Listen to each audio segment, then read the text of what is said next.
Today I'm going to be showing you how to do a simple craft with acrylic paint and or fluid art. It's actually pretty easy.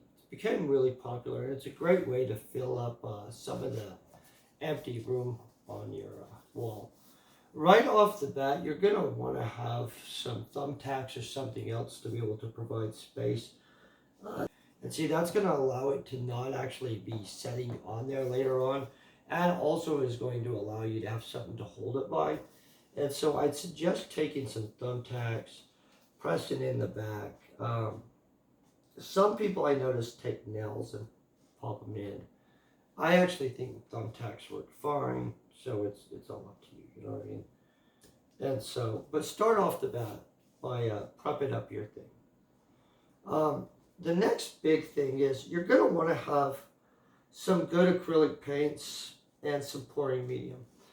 The recipe is a 50-50 mix on this pouring medium, and really, in all honesty, you can use a lot of these different paints, and I have a variety.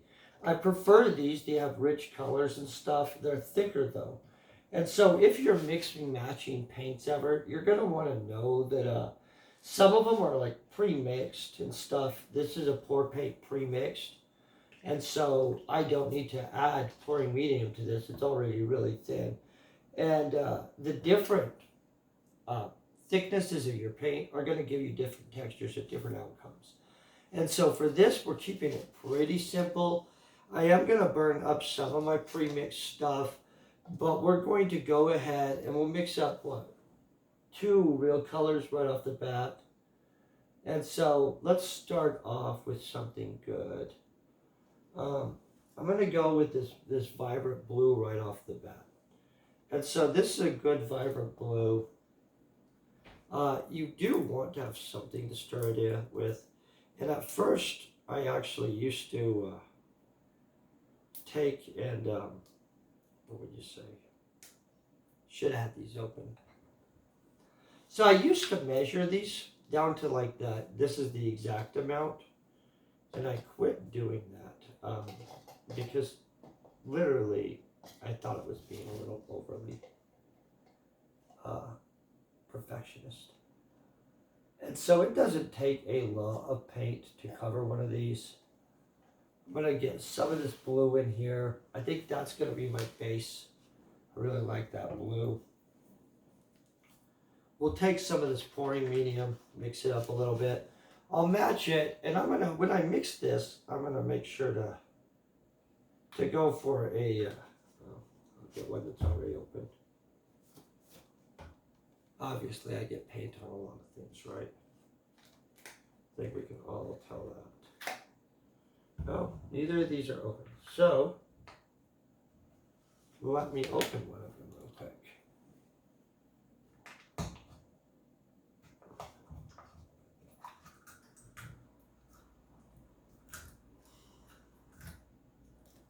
Okay, so we've got our pouring medium.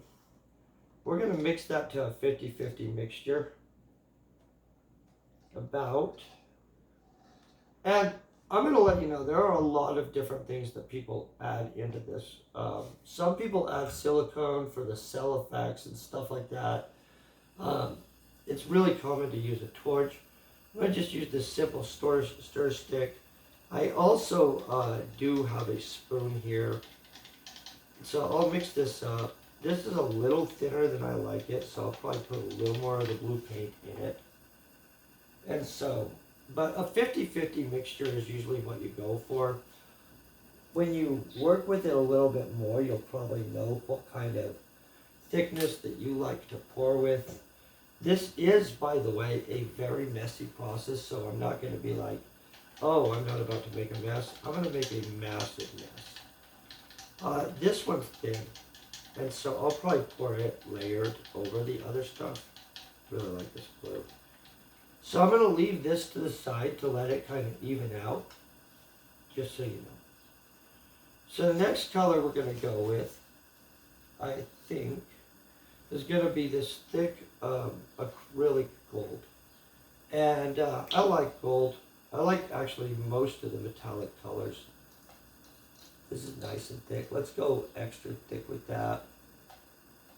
This will actually be our base, the gold, I think.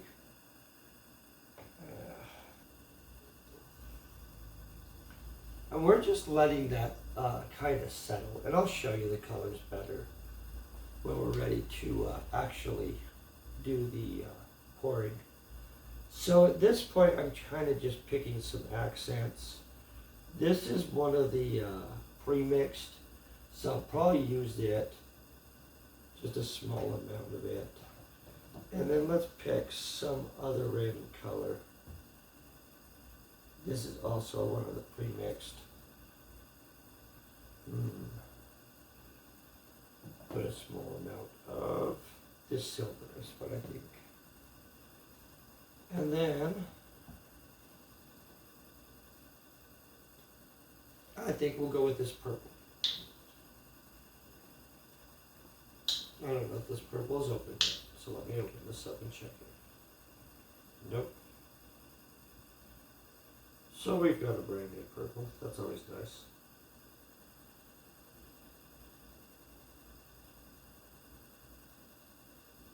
Okay.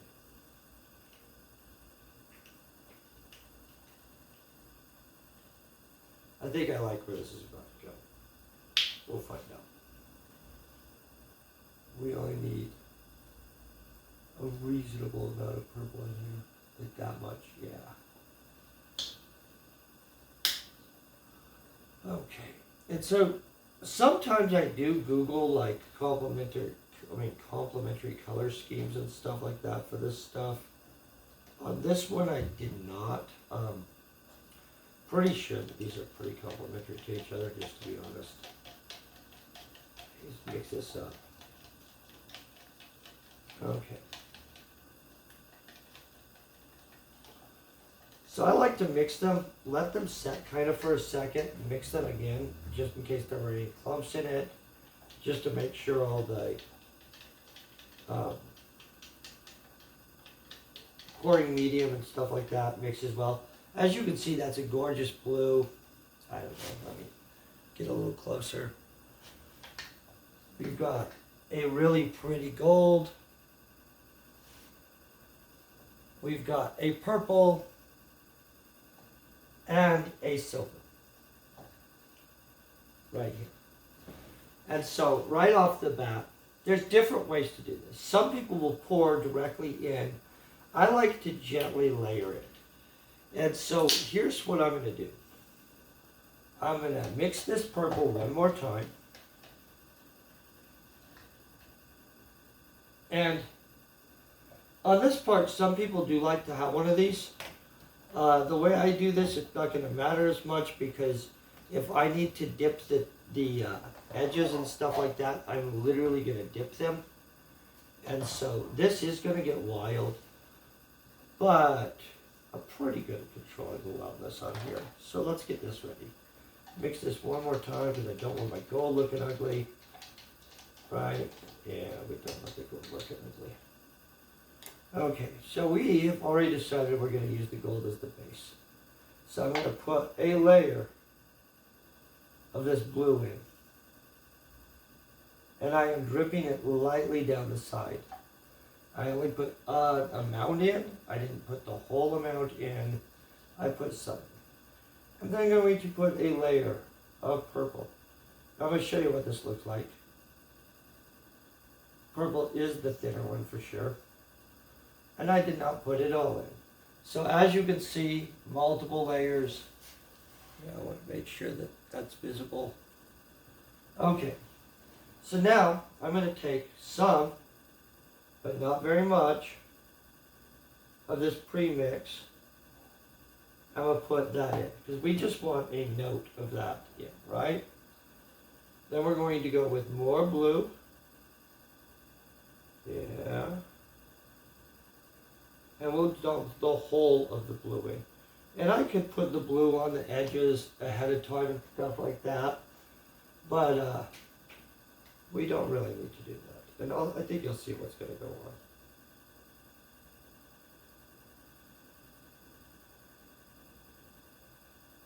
Okay. And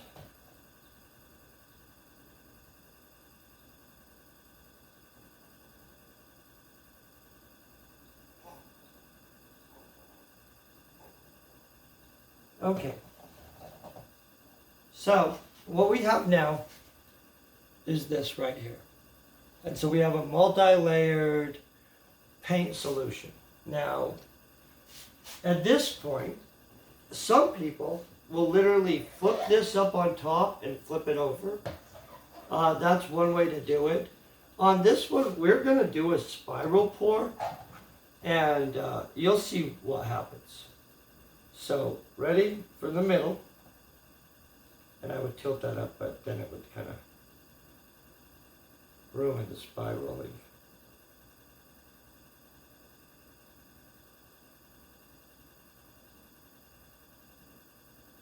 And I am just making a spiral motion.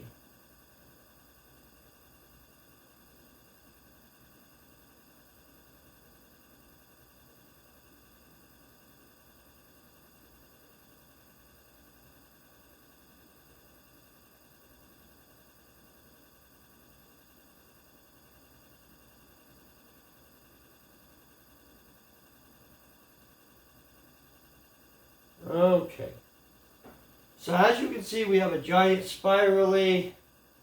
If I want to open up the cells, we use a torch real quick, hit it with it. You'll see a little opening up.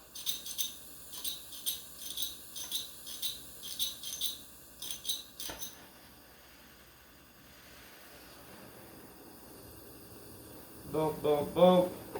You barely touch it with the torch at that point, and it changes the pattern just slightly. Now at this point, I am going to actually start to do the, and see, watch. Now, as it gets to that first edge, I'm going to draw it over the edge with my finger to make sure it actually gets this whole side, right? Then we know we have that side, right? So we're going to bring the design feature back this way. And I'm going to do the same thing, making sure to draw that over the edge. If I need to, I could dip it down in there and stuff too. I'm trying not to have to do that. So now we're going to draw the feature down like that. Look at that, how I'm controlling it a little bit. Bam. Pull that over the edge. Obviously, I'm going to get a mess on myself.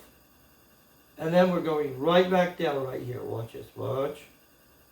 As we see all the design, and you can see the different features coming out. Okay. And then we're just going to dip that in there right there. Bam. Okay. I'm going to slow this down for 1 second so I can make sure to get this whole side right here. We're going to make sure to let that go like this down. And so I obviously wore a shirt that I could get paint on. I should have told you that from the beginning. Definitely do not wear clothes that you can't get messy doing this.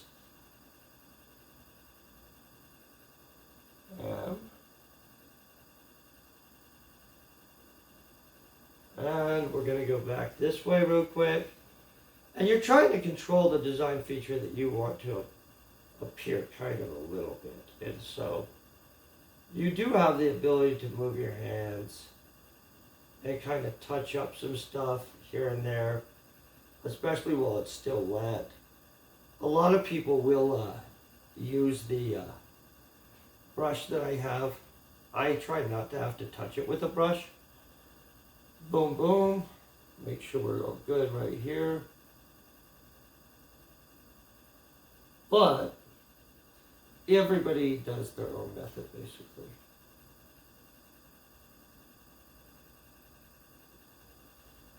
Okay, and I think we're good on everything at this point.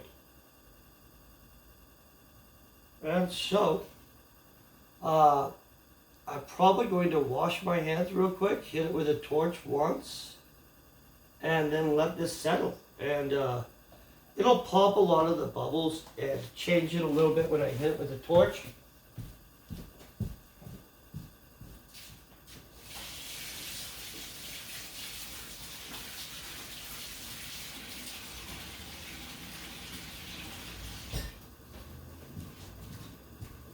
Okay.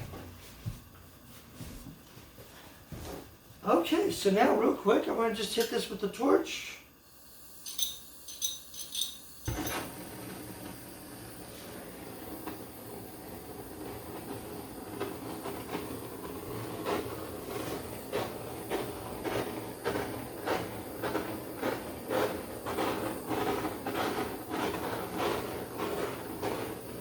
Bam. Okay. And just like, well, just like that, and it still does need to dry. There you have a pour painting. And so they do make some really pretty designs. Once they do dry, I like to spray them down with this hodgepodge stuff. Some people use this top coat. I'm not really great at that, so I don't. But as a craft project, they're pretty fast and pretty easy. Peace, very best wishes, and I want to thank you for basically just following along.